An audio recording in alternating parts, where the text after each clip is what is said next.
Senior frontbenchers from different sides of the political fence have joined forces to push for a republic.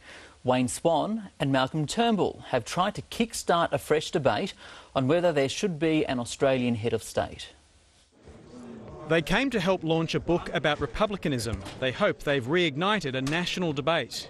How can it be that in a modern democracy that one of our citizens or any one of our citizens can't aspire to be our head of state? They're familiar arguments for the former face of the Republican movement. We can call the Queen of Australia, but she is not an Australian Queen. Wayne Swan says there's been more than a decade of inertia since the 1999 referendum defeat. It is overdue, it's been delayed for too long, and we do need to put some urgency into a respectful national conversation. But there's no immediate prospect of change. I think our best chance of having a referendum which could win would be after the end of the Queen's reign. Monarchists have described the bipartisan pairing as an unholy alliance, pushing an unpopular cause.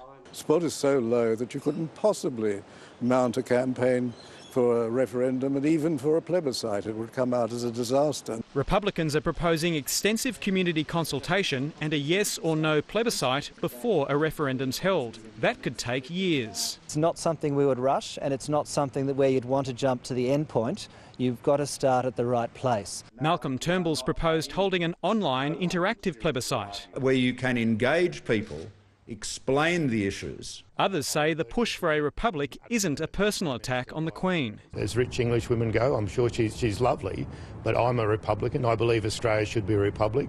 Bipartisan support could be crucial for the referendum's success, but Tony Abbott is a monarchist, and that poses a big obstacle for Republicans. The only referendum that counts is the referendum on September the 14th on a very bad government. Richard Davis, World News, Australia.